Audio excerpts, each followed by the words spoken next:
అవసరానికి అమ్ముకోవడం తప్పెలా అవుతుంది sir? Hey don't be foolish. ఇప్పుడు టీంలో సెలెక్ట్ అయితే నెక్స్ట్ 2 years లో నేషనల్ టీంలో ఉంటావు. ఈ 10 లక్షలు ఒక్క రోజులో సంపాదిస్తావు.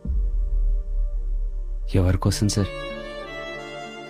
ఇష్టంగా ఖర్చు పెట్టుకోవడానికి చుట్టూ మన వాళ్ళు లేనప్పుడు కష్టపడి సంపాదించే లక్షలు కోట్లు ఎవరి కోసం సార్? నేను క్రికెటర్గా సక్సెస్ అయిన రోజు అది చూడటానికి మా నాన్న లేకపోతే,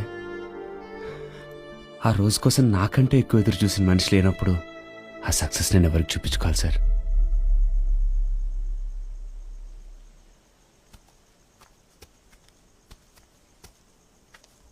నాకు క్రికెట్ అంటే ప్రాణమే సార్.